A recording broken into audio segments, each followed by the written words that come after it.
Hello students, बऱ्याचदा असं होतं की अंश छेदामध्ये जेव्हा अपूर्णांक असतात आणि त्याच्यामधले सर्वात लहान आणि सर्वात मोठा अपूर्णांक आपल्याला ओळखायचा असतो, त्यावेळी बऱ्याचदा स्टुडंट्स कन्फ्यूज होऊन जातात आणि चुकीचा पर्याय सिलेक्ट करतात. तर आपण या व्हिडिओमध्ये बघणार आहोत की कमीत कमी वेळामध्ये कसं ओळखायचं की कोणता अपूर्णांक लहान आहे आणि कोणता अपूर्णांक मोठा आहे. चला तर पाहूयात.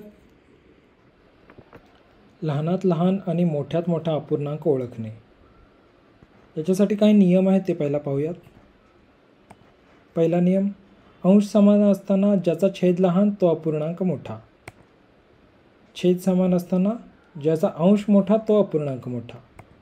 अंश छेदामध्ये जर समान फरक असेल आणि अंशापेक्षा छेद मोठा असेल तर ज्याचा छेद मोठा तो अपूर्णांक मोठा. अंश छेदामध्ये समान फरक असेल आणि छेदापेक्षा अंश मोठा असेल तर ज्याचा अंश मोठा तो अपूर्णांक मोठा. आता या 4 नियमांचा वापर करून आपण एक्झाम्पल सॉल्व करू शकतो. या एक्झाम्पलमध्ये अंश समान आहेत, त्यामुळे ज्याचा छेद लहान तो अपूर्णांक मोठा आणि ज्याचा छेद मोठा तो अपूर्णांक लहान. त्यामुळे सर्वात लहान अपूर्णांक राहील 2/9 आणि सर्वात मोठा अपूर्णांक राहील 2/3. यामध्ये सर्वांचे छेद समान आहेत, त्यामुळे ज्याचा अंश मोठा तो अपूर्णांक मोठा आणि ज्याचा अंश लहान तो अपूर्णांक लहान. त्यामुळे सर्वात मोठा अपूर्णांक राहील 9/7 आणि सर्वात लहान अपूर्णांक राहील 1/7. यामध्ये पहा, सर्व अपूर्णांकांचा अंश छेदामध्ये समान फरक आहे आणि अंशापेक्षा छेद मोठा आहे, त्यामुळे ज्याचा छेद मोठा तो अपूर्णांक मोठा आणि ज्याचा छेद लहान तो अपूर्णांक लहान. हा आपला नियम सांगतो.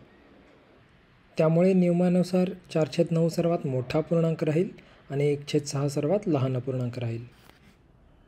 आता शेवटच्या एक्झाम्पलला जाण्याआधी पटकन व्हिडिओला लाईक आणि चॅनलला सबस्क्राईब करून घ्या, कारण यापुढे आपण अशा बऱ्याच ट्रिक्स पाहणार आहोत ज्या तुम्हाला सर्व कॉम्पिटेटिव्ह एक्झाम्समध्ये हेल्प करतील.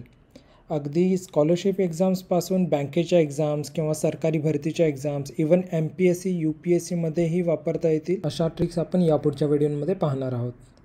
त्यामुळे बेल आयकॉनला नक्की प्रेस करून ठेवा, म्हणजे सर्व ट्रिक्स तुमच्यापर्यंत पोहोचतील. आता पाहूयात आपले शेवटचे एक्झाम्पल.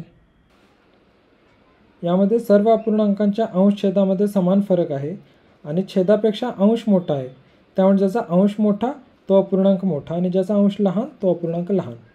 म्हणून 6/2 सर्वात मोठा अपूर्णांक राहील आणि 9/5 सर्वात लहान अपूर्णांक राहील. शेवटी पुन्हा एकदा नियम रिवाईज करूयात. पहिला नियम आहे, अंश समान असताना ज्याचा छेद लहान तो अपूर्णांक मोठा.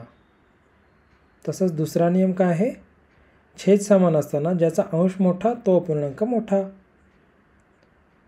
आता तिसरा नियम काय सांगतो, अंश छेदामध्ये जर समान फरक असेल आणि अंशापेक्षा छेद मोठा असेल तर ज्याचा छेद मोठा तो अपूर्णांक मोठा.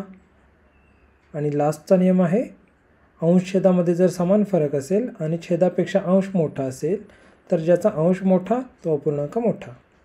ठीक आहे, हे 4 नियम लक्षात ठेवायचे आहेत फक्त. मग याच्यावरती कोणताही प्रश्न असेल तर तुम्ही सॉल्व करू शकता.